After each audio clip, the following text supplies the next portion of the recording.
사무엘하 2장 1절 말씀입니다. 다 함께 한번 읽어볼까요? 사무엘하 2장 1절 읽겠습니다. 그 후에 다윗이 여호와께 여쭈아래되 내가 유다 한 성읍으로 올라가게니까 여호와께서 이르시되 올라가라. 다윗이 아뢰되 어디로 가리이까? 이르시되 헤브론으로 갈지니라. 짧죠? 오늘 본문이 짧습니다. 그래서 설교도 짧을 것이다 라고 기대하시라고 말씀드리려고 했는데 다 비웃으시는 이 분위기는 뭐죠? 알겠습니다. 하여튼 중요한 것은 이 말씀은 우리에게 다윗의 생애와 다윗의 삶을 통해서 우리에게 주는 가장 큰 교훈이 사실 이 말씀 안에 있습니다. 다윗이 참으로 그 험난한 광야 학교를 통과하면서, 그리고 우리도 광야와 같은 인생을 살고 있지 않습니까? 우리가 어떤 인생을 살아왔건 또 어떤 인생을 살아가건 우리에게 가장 큰 복은 무엇입니까? 하나님과의 관계와 친밀성입니다. 근데 중요한 것은 지금 다윗의 이 짧은 이 2장 1절의 한 절 말씀을 통해서 우리가 다윗의 생애 속에서 다윗이 가졌던 특징을 통해서 우리도 우리의 삶 속에서, 우리의 신앙생활 속에서 가장 필요로 하는, 가장 중요한 교훈 한 가지를 서로 묵상하고 나누려고 합니다.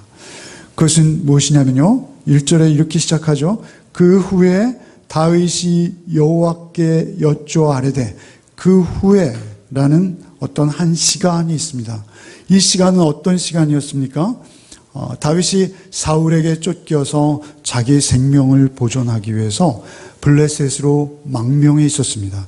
그렇게 블레셋에 도피해 있던 다윗에게 사울의 죽음의 소식이 들려왔습니다. 사울의 죽었다는 소식을 들을 때 사실은 다윗은 인간적인 생각으로는 오히려 기뻐할 수도 있었습니다만 다윗은 진심으로 슬퍼하며 다윗을 위해서, 사울을 위해서 애도의 노래를, 활의 노래를 지어서 백성들에게 그 노래를 가르치고 또 암송하도록 할 뿐만 아니라 본인도 큰 슬픔을 갑작스럽게 사실은 경험하고 있는 그때입니다. 바로 그 후에, 그러나 그가 그렇게 슬퍼하고만 있을 수 없었던 이유가 있죠. 또 이유가 있습니다. 그것은 무엇입니까? 그가 하나님께 기름 부음 받은 분, 왕이라는 사실입니다. 이스라엘 왕. 그죠? 사실 이 말씀을 적용하면서 우리가 한 가지 쭉 잊지 않고 따라와야 되는 것은 무엇이냐면요, 우리 성도를 신약 성경의 왕 같은 제사장이라 하지 않습니까? 우리가 실질적으로 하나님께 우리는 다 각자 부름을 받았는데요. 근데 중요한 것은 그 부름을 받은 우리가 그 후에 다윗이 여호와께 여쭈아래되라고 말하는 배경 속에는 무엇이냐면요, 자기가 왕으로 부름을 받았어요. 그래서 이스라엘을 섬기도록 하나님께서 사명을 주셨습니다. 그것은 다윗의 정체성이에요. 자아 정체성이라고 하잖아요. 우리가 내가 누구인가, 나는 하나님이 구원하셔서 하나님의 사랑을 전하도록 부름받은 하나님의 왕인 거예요. 근데 중요한 것은 어찌되었든 그가 그 후에 그렇게 그가 부름받았다는 정체성을 기억하는 것입니다. 그 슬픔을 경험한 후에, 그리고 그 여러 가지 복잡한 상황이 있지만 그 상황 속에서 그가 여호와께 여쭈어 가로되 이렇게 시작하고 있어요. 그러니까 그 후에라는 시점이 중요하고 그 시점을 본문은 강조하고 있는 거예요. 그 시점에 다윗은 여호와께 여쭈었어요. 사실 이 시점은 우리가 보통 생각하기에는 어떠한 시점이냐면, 내가 하나님께 이스라엘 왕으로 부름받았기에 사울이 죽었어요. 어떤 상황에서 죽었습니까? 블레셋과의 전쟁 상황에서 죽었습니다. 그렇다면 지금 이스라엘은 블레셋의 앞지 아래 들어갔고, 사실 이스라엘은 비참한 가운데 있는 것이고, 자기는 이스라엘의 왕으로 기름 부음 받았기에 그 나라를 회복하는 것이 자신의 가장 중요한 일이요, 또 자기가 감당해야 될 일이라고 여기는 것이죠. 우리 같으면 뭐죠? 전도하고 성전 짓고 그런 것들이 우리의 가장 중요한 일이라고 여기는 것이죠. 사실은 중요한 것은 그렇게 이스라엘을 구원해내고 그리고 블레셋의 전쟁으로부터 패배해서, 그래서 이스보셋의 정부가 어디로 갑니까? 임시정부죠. 이스보셋이 아브넬이라는 사울의 군대장관과 함께 요단을 건너서 마하나임이라는 요단 동편에, 요단 서편이 이스라엘의 실제적인, 그런데 요단 서편에서는 존재하지도 못하고 요단, 하나님께서 갈라주신 그 요단강을 다시 거슬러 건너서 마하나임에 가서 작은 정부를 세우는 비참한 상황이잖아요. 이런 상황에서 다윗은 자기 정체성을 가지고 어떻게 해야 되는 거예요? 빨리 기브아로 가서, 그죠? 그때 당시에 사울이 거주하던 이스라엘의 명실상부한 수도는 기브아입니다. 그러면 기브아로 빨리 가서 기브아를 회복하고, 그리고 이스라엘 사람들 모병을 하고, 그죠? 군대를 조직하고 참모 회의를 열고, 그래서 이스라엘을 다시 회복하는 것이 다윗이 마땅히 해야 할 일인 것이죠. 그렇지 않습니까? 하나님께서 그것을 위해서 자기를 준비하셨고 또 이 때를 주셨으니 내가 하나님의 뜻을 실행하리이다 라고 빨리 그 일들을 착수해 나가야 하는 다윗 아닙니까? 그런데 그때 다윗이 혼자 기도실로 들어가는 거예요. 기도실로 들어가서 방문을 걸어 잠그는 거예요. 사실은 여호와께 여쭈었다, 이런 표현은 무엇이냐면 오늘날 우리 신약시대에서 우리가 말하면 기도하기 시작했다라는 것이고요. 그때 당시에는 사실 다윗은 아마도 제사장을 불러서 에봇 뒤에 있는 우림과 둠빔을 꺼내서 하나님의 뜻을 물었는지 모르겠습니다. 그러나 중요한 것은 어쨌든 다윗은 간단치 않은 하나님의 뜻을 여쭙는 길로 나가는 것입니다. 그래서 그 후에 다윗이 여호와께 여쭈어 아뢰되 내가 유다의 한 성읍으로 올라가리이까? 유다로 내가 다시 가는 것이 맞습니까? 이렇게 여쭙는 것이죠. 너무나 당연한 것이죠. 가는 거죠. 가야죠. 가도 그냥 가는 것이 아니라 회복시키는 어떤 그 군대 조직을 이끄는 군대 장관으로 일단 나가야죠. 그러나 그가 먼저 여호와께 여쭙는 것, 이것이 무슨 의미일까요? 사실 이것은 굉장히 중요한, 사실은 다윗이 광야 학교에서 그가 배웠던 가장 중요한 교훈입니다. 가장 중요한 교훈 하나입니다. 그 후에 다윗이 여호와께 여쭈어 아뢰되 내가 유다의 한 성으로 올라가리까? 여호와께서 이르시되 올라가라. 다윗이 아뢰되 어디로 가리까? 다시 여쭙습니다. 어디로 가야 합니까? 당연히 기브아일 수 있죠. 그죠? 그런데 하나님께서는 그곳으로 다윗을 인도하시는 것이 아니라 헤브론으로 갈지어다, 이렇게 인도하시는 것입니다. 헤브론은 그때까지도 작은 향촌입니다. 물론 이름은 알려져 있었습니다. 이름은 알려져 있었지만 헤브론이라는 도시는 사실은 작은 향촌에 불과한 것입니다. 그런데 그곳으로 하나님께서 그를 인도하시는 의미는 무엇일까요? 인간적인 생각으로는 바로 기브아로 가도 마땅한데 그를 헤브론으로 인도하시는 하나님의 뜻은 무엇일까요? 그것은 사실은 7년 반 동안이나 헤브론에 다윗을 두시고자 하시는 하나님의 깊은 뜻이 있습니다. 기브아에는 사실은 다윗을 못마땅히 여기는 많은 세력들이 있습니다. 다윗은 빨리 이스라엘을 회복하는 것이 목적이었을지 모르겠으나 사실은 중요한 것은 그 인격이 어떤 일을 펼쳐나갈 때 사실은 그 인격이 하는 과정 속에는 사실은 그 밖으로 드러난 행위 이전에 그 인격의 주체의 어떤 성향이 있습니다. 근데 중요한 것은 어찌되었던 중요한 것은 다윗을 헤브론으로 인도하신 이유는 지금 한 나라의 임금을 잃어버리고 왕세자를 잃어버린 소위 말하면 기득권층이라 할 수 있는 사울로부터 땅을 하사받고 사울로부터 먹을 것을 공급받았던 사울을 추종하는 세력들이 단단하게 쌓여 있는 것입니다.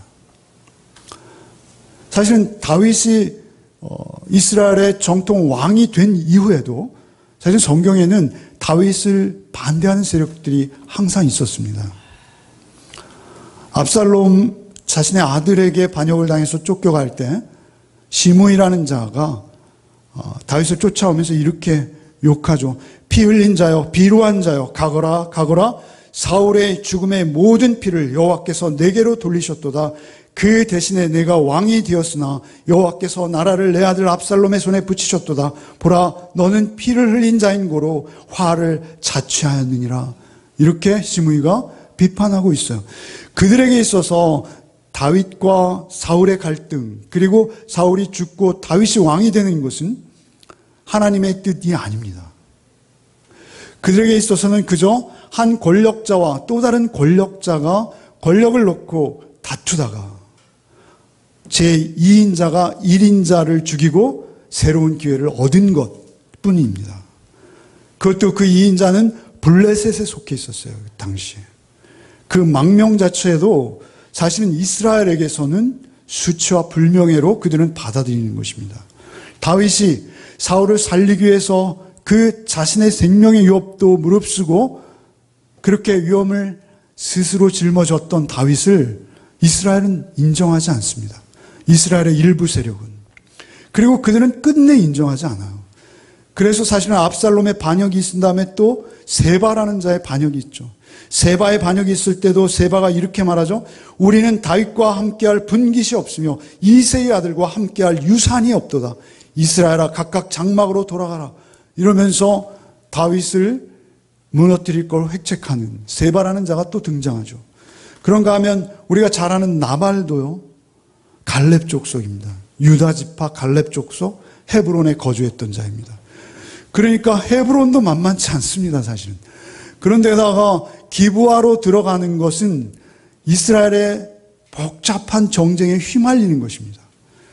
그리고 그 아직 상처가 회복되지 않은 이스라엘조차도 편을 반으로 갈라버리는 것입니다.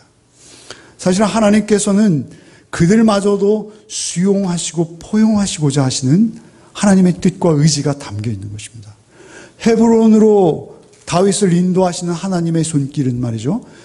그 다윗을 보호하시는 것이면서 동시에 이스라엘을 긍휼히 여기시고 이스라엘의 많은 백성들 가운데 그래도 남은 자가 있으면 그들을 껴안고 그들을 다시 하나님의 나라를 세워가는 하나님의 일꾼으로 포용하시고자 하시는 하나님의 오래 참으심과 긍휼하심과 자비하심이 들어있는 것입니다. 중요한 것은 헤브론으로 그들을 인도하셨다는 것입니다. 그래서 그들이 헤브론으로 가는 것이죠.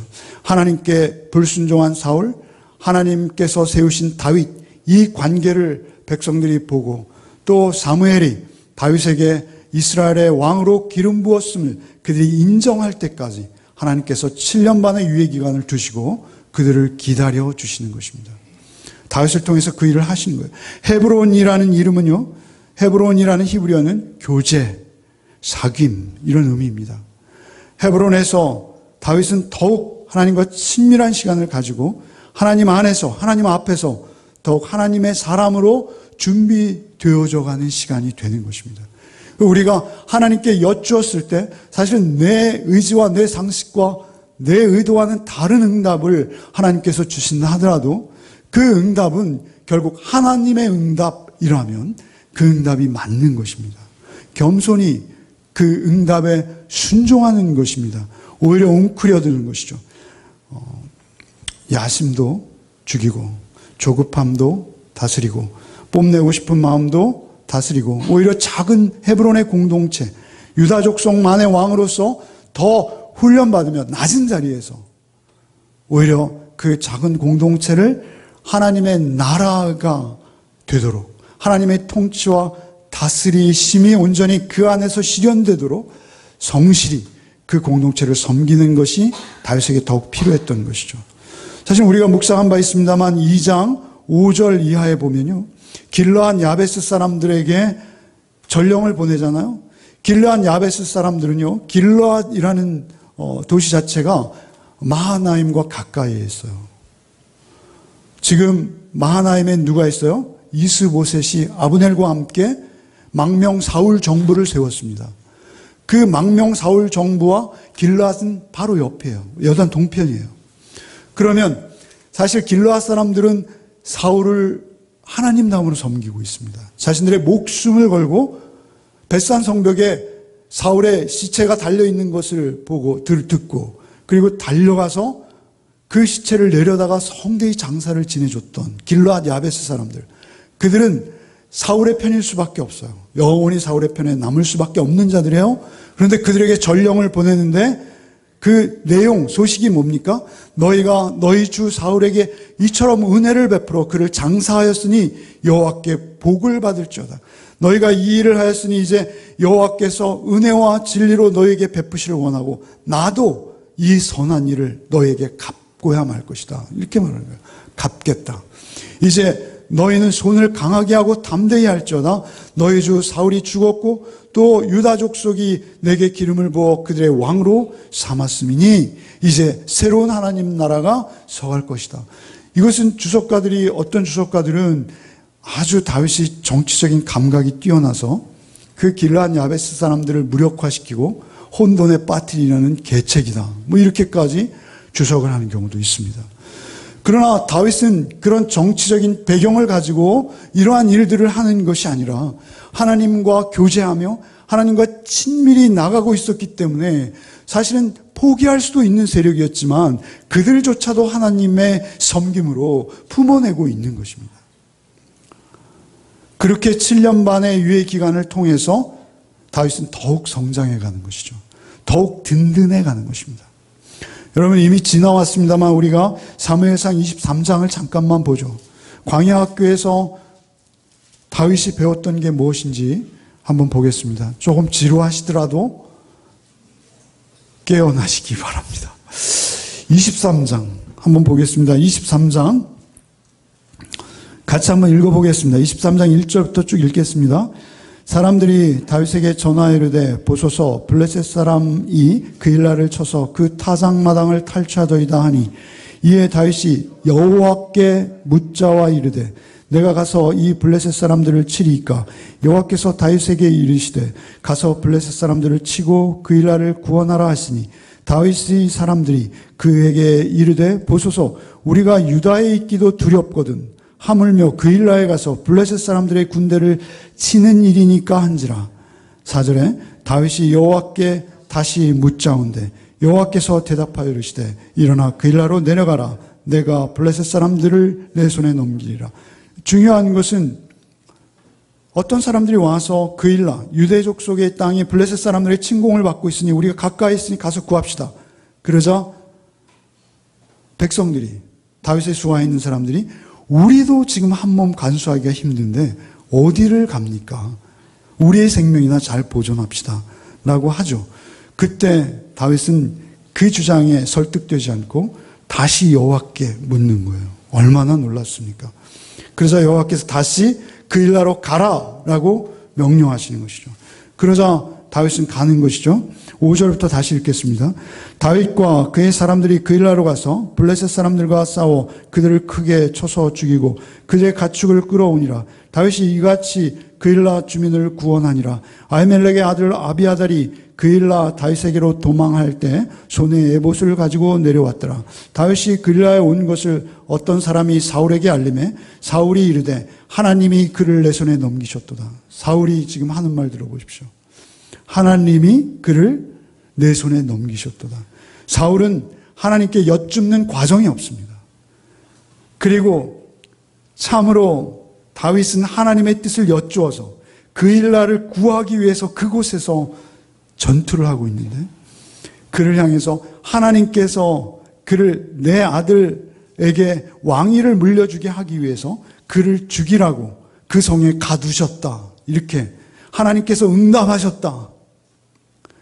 하나님께 묻지도 않은 사울이 그 하나님의 뜻을 수행하고 그 전쟁, 어려운 전쟁을 치르는 다윗을 향해서 하나님이 응답하셔서 그 생명을 내 손에 주었다라고 말하는 사울의 모습. 하나님의 뜻을 마음대로 해석할 뿐만 아니라 하나님 뜻을 여쭙지도 않은. 사실 우리가 그런 착각을 많이 해요. 그 이후로 8절부터 읽어보겠습니다. 사울이 모든 백성을 군사로 불러 모으고 그일라로 내려가서 다윗과 그의 사람들을 에워싸려고 하더니 다윗은 사울이 자기를 해하려 하는 음모를 알고 제사장 아비아달에게 이르되 에봇을 이리로 가져오라 하고 다윗이 이르되 이스라엘 하나님 여호와여 사울이 나 때문에 이 성읍을 멸하려고 그일라로 내려오기를 꾀한 다음을 주의 종이 분명히 들었나이다. 그일라 사람들이 나를 그의 손에 넘기겠나이까? 주의 종이 들은 대로 사울이 내려오겠나이까? 하나님께 여쭙고 있습니다. 이스라엘의 하나님 여호와여 원하건대 주의 종에게 일러 주옵소서 하니 여호와께서 이르시되 그가 내려오리라 하신지라.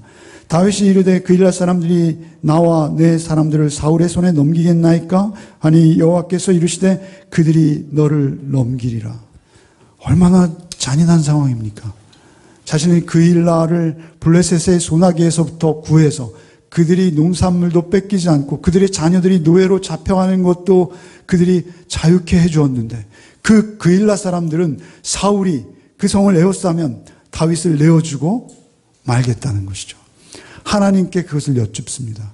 만일 그가 영민하게 하나님과 교통하고 교제하며 깨어있지 않았다면 그는 그일라의 사람들을 의리로 믿고 거기에 주저앉아 있었을지 모릅니다. 그러나 그는 하나님께 여쭙고 있어요.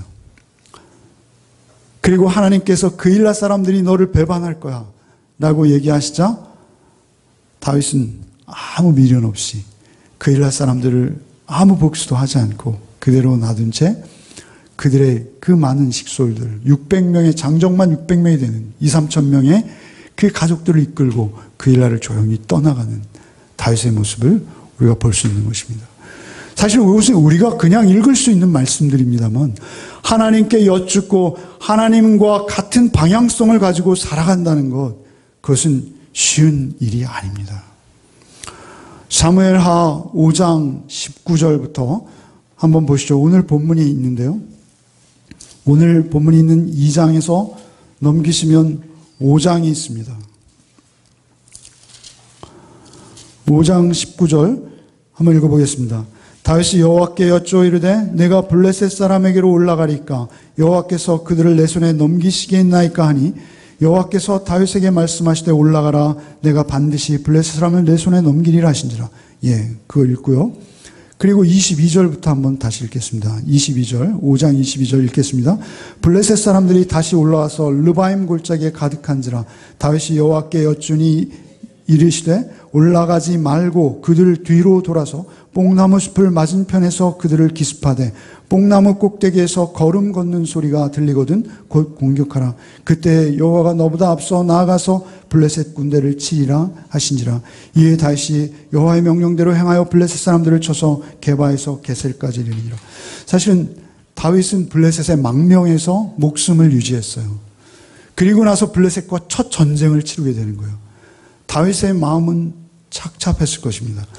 그러나 블레셋은 이스라엘의 원수였고 이스라엘 사람들을 죽이고 멸망시키고 그들을 노예 삼는 자들이었어요. 그들의 마음대로 이스라엘을 주무르는 것이 블레셋의 의도였어요. 그런 블레셋을 그냥 용납할 수 없었기에 하나님께 여쭙는 것이죠. 근데 중요한 것은 하나님께 그렇게 철저히 여쭐 때 하나님께서 블레셋의 1차 침공, 2차 침공 계속 막아주시는 것입니다. 두 번째 침공에서는 오히려 하나님께서 작전 계획까지 세워주시고 뽕나무에서 발자국 소리를 내게 하셔서 블레셋이 자멸하도록 하시는 것을 우리가 볼 수 있습니다. 하나님의 뜻 안에 있는 것이 우리의 복입니다. 하나님께 여쭙는 것이 우리의 사실은 전부입니다. 그래서 가장 중요한 것은 무엇입니까? 여쭙는 것입니다. 사울과 다윗을 비교하면요, 다윗이 광야 학교에서 하나님만 의지하고 하나님만 바라보는 것을 광야 학교에서 배웠다면 다윗이 하나님께 버림받은 이유는 하나입니다. 사울이 하나님께 버림받은 이유는 어디 있는지 볼까요? 역대상인데요. 찾지는 마십시오. 제가 읽어드리겠습니다. 역대상 10장 13절로 14절. 사울의 죽은 것은 여호와께 범죄하였음이라. 저가 여호와의 말씀을 지키지 아니하고 또 신접한 자에게 가르치기를 청하고 여호와께 묻지 아니하였으므로 여호와께서 저를 죽이시고 그 나라를 이새의 아들 다윗에게 돌리셨더라. 사울이 범한 죄는요, 다른 게 아니에요. 뭐요? 여호와께 묻지 아니하소. 이렇게 말씀하시는 거예요. 여호와께 묻지 아니하였으므로 여호와께서 저를 죽이시고 그 나라를 이새의 아들 다윗에게 옮기셨더라. 여호와께 묻지 않는 게 그 자체가 죄인 것입니다. 사울이라는 이름은요, 여기에 여쭈어라는 단어로부터 유래합니다. 여쭙다라는 이 단어는 히브리어로 와이쉬알이라는 히브리어인데요, 이 원형이 샤알이라는 히브리어입니다. 이 샤알이라는 히브리어의 수동태 분사가 사알이고요, 거기서 유래한 말이 사울, 구하여 받은 자, 구해진 자, 이런 의미입니다. 구해졌다는 거예요. 사울은 여호와께 묻고 여쭈어서 구해서 얻은 자예요. 사울은 처음부터 이렇게 하나님을 향해서 귀를 닫은 자가 아니었어요. 사울은 하나님 앞에서 겸손했어요. 가장 겸손했고요. 그리고 자기 같은 것을 이스라엘 왕으로 감히 세우시다니 하고 얼마나 겸손하게 순종하려 했는지 모릅니다. 그러나 그에게 욕심이 사로잡히자 하나님의 뜻을 자기의 입장에 맞도록 꺾어버리는, 하나님의 뜻을 자기의 입장에 맞도록 자기 유리한 대로 해석해내는, 그가 잠시도 하나님을 떠나거나 하나님을 입에 올리지 않은 적은 없어요. 그러나 그에게 있어서 하나님은 자기의 욕심만을 채워주는, 자기에게 유리할 때만 존재하는, 자기에게 어떤 유리한 것을 가져다 주시기만 하는 그러한 하나님으로서 존재하게 된 것입니다. 그런 상황에서 하나님의 음성이 우리에게는 절대 들려올 수 없는 것입니다. 그래서 하나님께 묻지 않는 것은 너무나 당연한 것이죠. 우리가 지나온 야고보서 4장 13절로 16절 말씀 제가 한번 읽어드리겠습니다. 야고보서 4장에 들으라, 너희 중에 말하기를 오늘이나 내일이나 우리가 어떤 도시에 가서 거기서 1년을 머물며 장사하여 이익을 보리라는 자들아, 내일 일을 너희가 알지 못하는도다. 너희 생명이 무엇이냐? 너희는 잠깐 보이다가 없어지는 안개니라. 너희가 도리어 말하기를 주의 뜻이면 우리가 살기도 하고 이것이나 저것을 하리라 할 것이거늘 이제도 너희가 허탄한 자랑을 자랑하니 그것은 악한 것이다 라고 하나님이 말씀하시는 것입니다. 15절에 이렇게 말씀하세요. 너희가 도리어 말하기를 주의 뜻이면 우리가 살기도 하고 죽기도 하리니. 그렇습니다. 주의 뜻을 우리가 아는 게 복입니다. 주의 뜻을 어떻게 압니까? 중요한 것은 우리가 항상 주의 뜻을 아는 게 복인데요. 하나님께 구해야 합니다. 하나님께 구해야 해요. 기도해야 합니다. 그 기도하는 것, 우리가 신약시대를 사는 우리에게 기도가 무슨 의미일까요? 우리가 하나님을 우리의 수종자로 두는 것이 우리의 기도가 아니라 하나님의 뜻을 묻고 아는 것이 우리의 기도입니다. 사실은 바울 사도의 전도 여행 중에 바울 사도가 늘 습관적으로 하는 말씀이 있어요. 사도행전 18장 21절에 작별하여 가로되 만일 하나님의 뜻이면 너에게 돌아오리라. 바울 사도는 전도 여행 중이에요.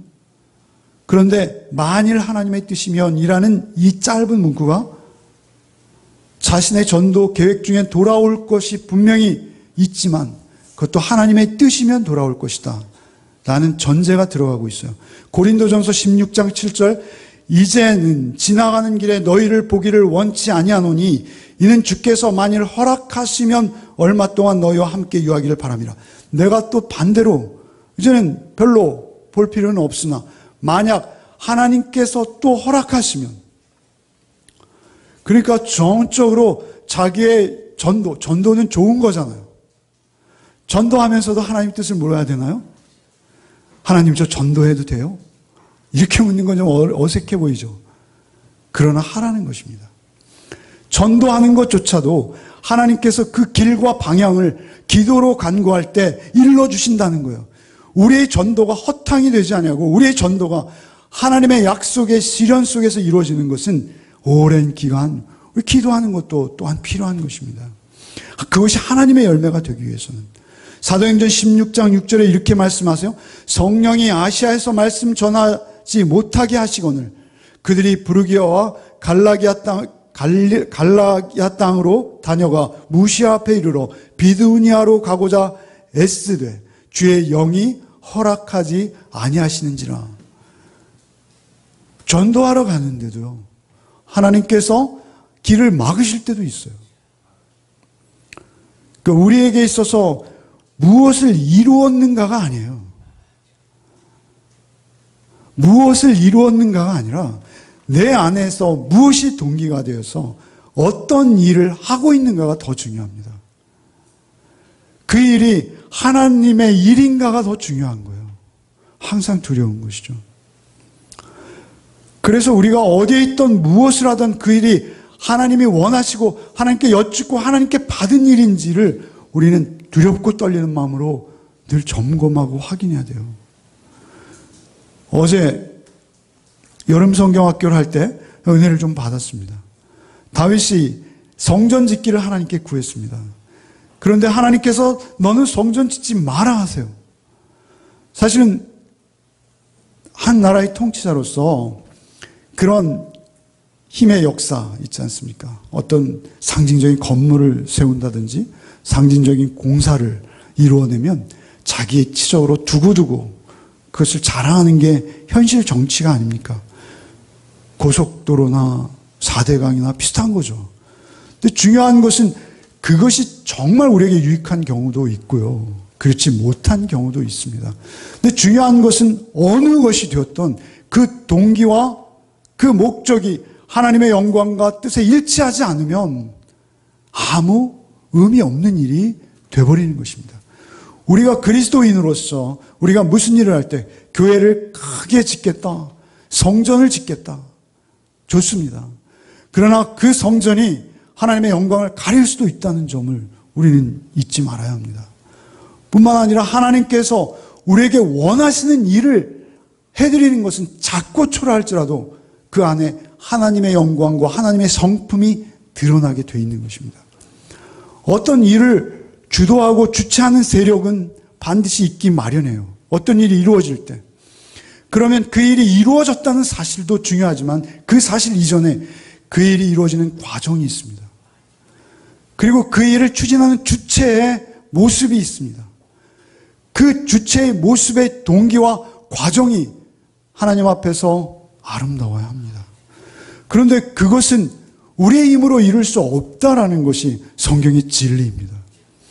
그래서 그 일을 이루어가는 가정 중에서도 늘 하나님께 여쭙고 하나님께 동의를 구하며 하나님의 뜻을 쫓아가는 것이 우리가 하나님 앞에서 해야 될 가장 중요한 일이에요. 그래서 바울 사도께서도 나도 내 몸을 쳐서 하나님 앞에 복종케 하고 있다라고 고백하는 것입니다. 그래서 다윗도 이렇게 말하는 거죠. 시편 37편 5절 이하의 말씀.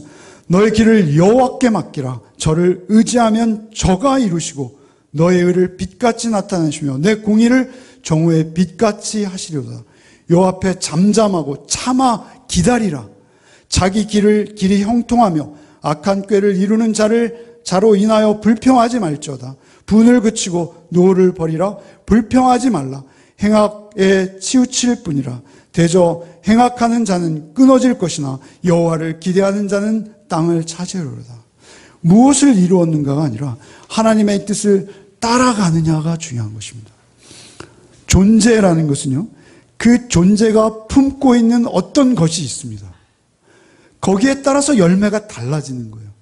하나님께서는 우리 기도해 주셨습니다만 우리에게 씨앗을 주시는 것입니다. 우리에게 처음부터 아름다운 꽃으로 열매로 안겨주시는 것이 아니라 우리에게 말씀의 씨앗을 주십니다. 그래서 그 말씀의 씨앗을 품고 인내하며 하나님의 뜻과 하나님의 의지대로 순종하며 따라가는 자를 통해서 말씀이 육신이 되어서 우리 가운데 장막을 치신 예수께서 예수의 성품과 인격을 우리를 통해 드러내시는 거예요. 하나님의 뜻은 이미 다 나와 있어요. 하나님의 뜻에 대해서 굉장히 많은 설교와 책들이 있지만 하나님의 뜻은 여러분 간단합니다. 하나님의 뜻은 그 이전의 선지자들에게는 직접 계시를 주고 하셨지만 오늘날 우리에게 성경이 하나님의 뜻인 거예요. 성경에 이미 완성된 하나님의 뜻이 있어요. 성경이 우리에게 일러주는 건 뭐예요? 예수 믿고 구원받는 거예요. 하나님께서 하나님의 뜻은 뭐예요? 우리가 구원받는 게 하나님의 뜻이에요. 하나님은 우리가 구원받아서 하나님의 백성 되는 게 하나님의 뜻이에요. 변함없는 유일한 하나님의 뜻입니다. 우리가 그 예수 십자가로 인해서 구원받고 하나님의 자녀가 되면 그 다음에 뭐 하는 것입니까? 그 다음에 그 존재로 존재하는 거예요. 그러면 우리 안에서 말씀이 씨앗되어서 우리를 통해서 하나님의 사랑을 전하게 하시고 그 사랑이 흘러가게 하시고 그 사랑이 흐르고 넘쳐서 결국은 하나님의 사랑으로 누군가를 구원받는 일에 우리가 쓰임 받게 되는 거예요. 내가 하는 게 아니라. 주께서 우리를 그렇게 쓰어 주시겠다는 거예요. 그러니까 우리 안에 나를 인도하고 계신 실체가 예수가 돼야 되는 거예요. 그래야 그 예수의 인격과 성품으로 헤브론으로 가라 하면 가는 겁니다. 헤브론에서 7년 반을 무릎 꿇고 기다리라 하면 기다리는 것입니다. 중요한 것은 우리가 어디에 있느냐가 중요한 것이 아니라 내가 하나님의 뜻 안에 있느냐가 중요한 것입니다. 여러분의 삶 속에 여러분이 있는 바로 그 자리는 하나님이 인도하신 자리입니다. 그 자리가 어떤 자리가 되었던 그 자리에서 우리에게 필요한 것은 무엇입니까? 그것은 하나님의 뜻을 구하는 것이에요. 어떻게 구합니까? 여러분 큐티하면 첫 번째 질문이 뭐죠? 하나님은? 예? 하나님은 어떤 분이십니까? 그게 변함없이 큐티 오른쪽 맨 윗페이지에 나와 있잖아요. 하나님은 어떤 분이십니까? 하나님의 성품, 하나님의 인격, 하나님의 마음을 우리가 매일 묵상하는 거예요. 그러니까 우리가 성숙한 그리스도인이 된다는 것은 말씀 없이, 말씀 묵상 없이, 말씀의 인도함 없이는 불가능한 겁니다. 하나님의 뜻을 안다는 것은 무엇입니까? 하나님의 음성을 날마다 듣는 것이요. 그분의 성품을 하루하루 내 삶 속에서 이루어냄으로써 그분의 성품이 나에게 반영되도록 내가 하나님의 말씀에 순종하는 삶을 그 주신 자리에서 살아내는 것입니다. 그런데 그것을 살아내는 데 있어서 가장 중요한 것은 우리가 크건 작건 하나님께 여쭈어야 하는 기도의 과정이 있어야 한다는 것입니다. 그 기도의 과정이 있을 때 여기 여호와께 여쭈어 할 때 여호와께라는 히브리어는 또요 빠이후와라는 히브리어인데요. 이 히브리어 안에 빼라는 전치사 빼 여호와가 빠이후와로 히브리어로 합성된 것입니다. 이것은 빼라는 아내라는 의미가 있습니다. 아내. 그러니까 여호와께 여쭈어 여호와 안에서 여호와 하나님께서 가지고 있는 하나님의 그 깊은 마음 그걸 받아야 되는 거예요. 하나님의 뜻은 어떤 사람이 하나님의 뜻 이렇게 인터넷에 검색해 보았습니다. 저 예화 하도 궁해서요. 예화를 좀 찾아보려고 하나님의 뜻 이렇게 인터넷에 쳤어요. 그랬더니 제일 1번으로 탁 떠오른 하나님의 뜻에 관한 예화가 뭐였냐면 어떤 사람이 중국 주식을 많이 샀어요. 그런데 그걸 가지고 있을까요? 팔까요? 이걸 하나님의 뜻에 여쭈었대요. 그랬더니 하나님께서 팔아라. 그래서 팔았더니 그 다음에 중국 주식이 폭락을 해서 하나님이 자기에게 헌금할 기회를 주셨다. 뭐 이런 식으로. 우리가 하나님의 뜻을 아는 것은 우리 식대로 사실 우스갯소리밖에 아니지만 이와 유사한 우리의 삶의 정황과 모습들이 우리에게 항상 있을 수 있다는 것입니다. 물론 상황과 정황은 좀 다를 수 있겠습니다만 우리의 안위와 어떤 목적을 위해서 기도의 자리를 하나님을 내 편으로 만드는 것이 아니라 내가 하나님의 편인가를 확인하는 것입니다. 내가 하나님 안에 있는가를 확인하는 것입니다. 직통계시 이런 거 바라지 마십시오. 오히려 말씀 안에서 하나님의 인격과 성품이 여러분 안에 녹아지셔야 되고요. 그 안에서 하나님의 어떤 분이신가를 알고 따라가는 것이죠. 성경에서 특별히 예수께서 이렇게 말씀하세요. 요한복음 14장 26절에 보혜사 곧 아버지께서 내 이름으로 보내실 성령 그가 너에게 모든 것을 가르치시고 내가 너에게 말한 모든 것을 생각나게 하시리라. 사울이 무당의 가르침을 받으러 가지 않습니까? 성령의 가르침을 받아야 되는데 기름 부음 받은 자임에도 불구하고 그가 그렇게 한다는 것입니다. 우리가 가장 주님의 위대한 기도 알잖아요. 그죠? 주님의 가장 위대한 기도는 뭐예요?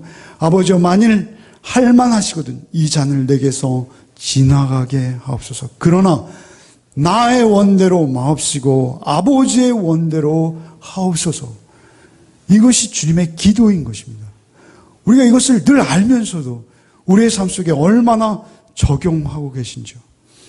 그 일을 우리가 늘 잊지 않고 하나님의 뜻을 분별해야 합니다. 하나님은 사랑이십니다. 제가 성경 공부하는 한 형제가 있는데요. 성경 공부하는 형제가 사실은 제가 형제에게 좀 못마땅한 점이 많습니다. 그런데 그 형제가 성경 공부를 막 하다가 갑자기 저를 딱 쳐다보면서 목사님은 저를 사랑하세요? 그래서 제가 끔찍 놀랐습니다. 얼마나 부끄러운지요. 예수 안에서 나는 그 형제를 사랑하지 못한 것 같아요. 예수 안에서 그 형제를 늘 사랑하는 마음으로 해야 되는데 제가 그 형제를 얼마나 사랑할 수 있겠어요? 못해요, 저는. 제가 사랑할 수 없는, 사랑하기엔 너무 먼 당신입니다. 그러나 예수 안에 있으면 결국 하나님 사랑, 이웃 사랑이요. 하나님께서 나같이 누추한 자를 찾아오셔서 구원해내신 그 사랑으로 나를 구원해내신 것이 성경입니다. 하나님의 뜻은 오직 나를 구원하시고자 하는 것이 하나님의 뜻이 분명한 것이죠. 다윗은요, 사실 이렇게 하나님의 뜻을 여쭙고 있지만 그의 생애 속에서 하나님의 뜻을 여쭙지 않고 행하는 일들이 되게 많습니다. 그렇지 않아요? 밧세바를 보았을 때 하나님의 뜻을 여쭈었을까요? 그가 인구조사를 할 때 하나님의 뜻을 여쭈었을까요? 그가 유언을 할 때도 문제 있는 경우가 있습니다. 그런 모든 것에서부터 우리가 자유하는 것은 어렵습니다. 그래서 우리에게 있어서 늘 성령만을 의지하고 구하고 그리고 성령만을 찾고 두드리고 그분을 우리 안에 모실 때 우리에게 기쁨이 있는 거예요. 어제 여름 수련회를 끝내고 나서 저희 식구들이 저녁에 모였습니다. 하는 과정에서 우리 이건 전 어쩌고 저는 사실은 우리 식구들이 하는 말이기 때문에 이런 자리를 빌어서 말씀드리기가 참 난망합니다. 그러나 그것을 다 인내하고 참고 마치고 나니까 하나님이 조그만 기쁨을 주세요. 다들 얼마나 기뻐하는지 몰라요. 어제 저녁에 그 행사를 마치고 난 기쁨을 우리 같이 나눌 수 있었습니다. 우리의 인생도 짧지만 우리 과정이 있는 거예요. 참고 인내할 때가 있고요. 기다려야 할 때가 있고요. 하나님께서 우리를 부르셔서 조그만 일이라도 쓰시고자 우리를 부르셨다면 하나님께 여쭙고 확인하고 성령께 의지하고 성령의 도우심을 구하면서 이 일이 과연 무슨 일인지, 이 일을 통해서 하나님께서 이루시고자 하시는 그 일이 무슨 일인지 우리가 그것들을 늘 성령으로 깨어서 바라보면서 우리가 그것들을 섬겨나가야 합니다. 여러분의 가정에서 여러분의 자녀나 여러분의 배우자나 여러분의 부모님과 함께 살아가는 모든 삶의 과정이 다 다윗은 나라를 대상으로 했을 뿐이지 우리의 삶도 동일합니다. 전혀 다르지 않아요. 다윗은 이스라엘을 섬긴 것입니다. 오늘 이 나라가 왜 어렵습니까? 왜 이토록 잡음이 많습니까? 그것은 어떤 정책이 잘못됐다기보다 그 정책을 시행하는 주체들의 성품과 성격이 그대로 다 반영되는 것입니다. 그 정책을 시행하고 그것을 섬겨내는 그들의 말과 언행과 태도와 그 자세가 우리에게 문제거리가 되는 건 아닌지 모르겠어요. 우리가 맺는 열매는 하나님께서 바라시는 열매입니다. 그렇다면 우리의 삶 속에 나타나는 모든 과정 속에 나타나는 것은 하나님의 인격과 하나님의 성품이어야 합니다. 그래서 여러분이 이루어가는 모든 일들의 과정은 오직 하나님 안에서 그 사랑의 관계 안에서 여러분 이루어지시는 복이 있으시기 바랍니다. 성령의 인도를 받으십시오. 성령께 여쭈십시오. 늘 성령께 이리로 갈까요? 저리로 갈까요? 성령님, 저 이렇게 해야 합니까? 저렇게 해야 합니까? 싫어도 여러분을 쳐서 성령님께 복종시켜야 할 때가 있고요.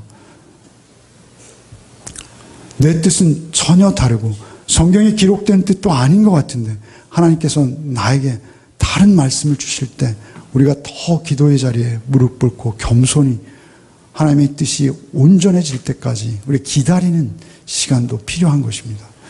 그렇게 기다리고 또 점검하고, 그래서 그것이 하나님의 뜻이라면 여러분이 하는 모든 일들은 여러분의 일이 아니라 하나님의 일이 되고, 그 일들을 통해서 하나님은 자신을 드러내시고 하나님의 영광을 받으시고, 하나님께서 하시지 않으면 도저히 이룰 수 없는 일조차도 여러분을 통해서 이루시기 원하시는 것입니다. 사람이 변하기도 하고 가정이 하나 되어지기도 하고, 그리고 그 가운데서도 전혀 구원받지 못할 자로 여겨졌던 그가 하나님께 돌이키는 일까지 하나님은 여러분을 통해서 이루시기를 기대하십니다. 그를 위해서 우리는 하나님께 더욱 잡혀야 합니다. 하나님께 그 사랑의 포로가 되셔서 오직 하나님의 뜻을 분별하고 그 뜻대로 여러분의 삶을 산 제사로 올려드리는 기쁨이 저 여러분에게 있기를 바랍니다. 449장 찬송가 하겠습니다.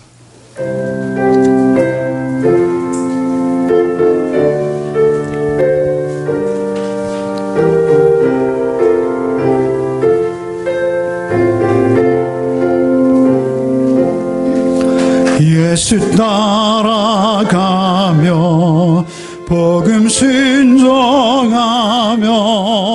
우리 행할 길 완하겠네.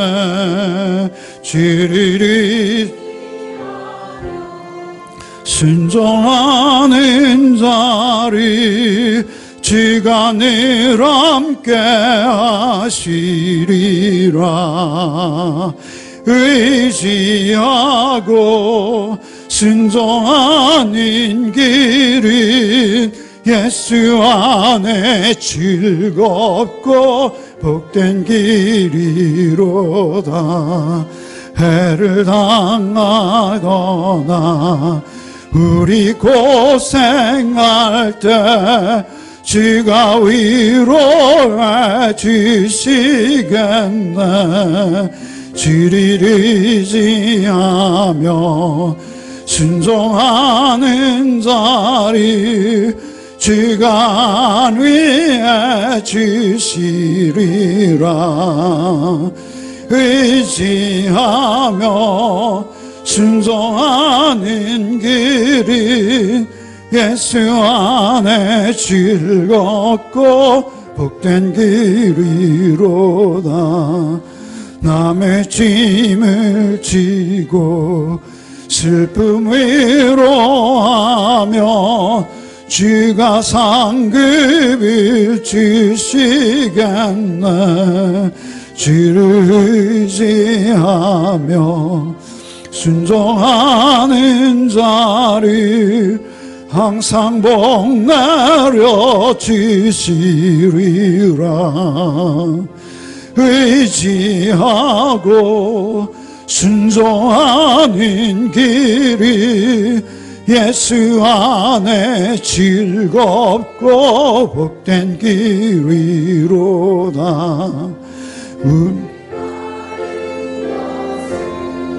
주께 다 드리며 우리 기쁨이 넘치겠네. 주를 의지하며 순종하는 자리 은혜 풍성케 하시리라.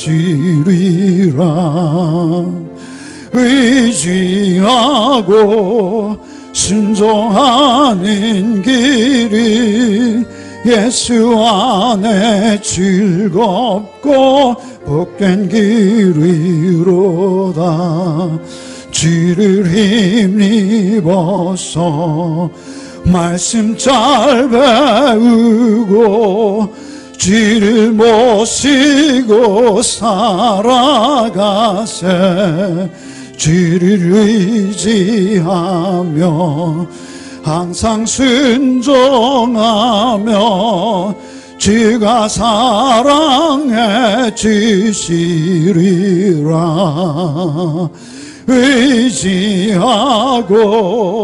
순종하는 길이 예수 안에 즐겁고 복된 길이로다.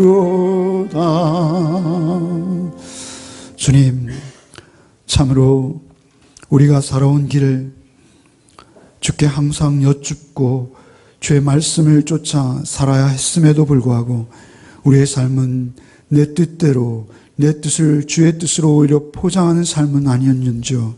하나님, 우리를 불쌍히 여겨 주옵소서. 성령님, 우리를 긍휼히 여겨 주옵소서. 우리 안에 임하셔서 말씀을 통해서 늘 하나님의 뜻을 배우고 하나님 뜻 안에서 기도하며 구할 때 하나님께서 주시는 응답을 쫓아 우리의 삶을 살아낼 수 있도록 주 성령께서 우리의 삶을 한 걸음 한 걸음 인도하여 주옵소서. 그때 우리의 삶이 아버지의 뜻이 드러나며 아버지의 인격과 성품이 우리 주님의 복음의 삶이 우리를 통해서 증거되어지며 드러나게 하실 줄 믿습니다.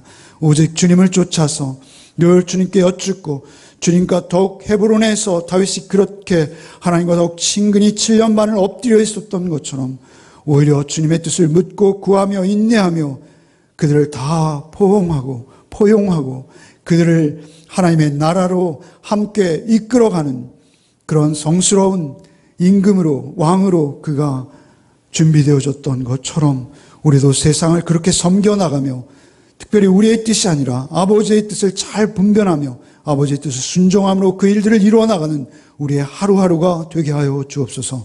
예수 그리스도의 이름으로 기도하옵나이다. 아멘.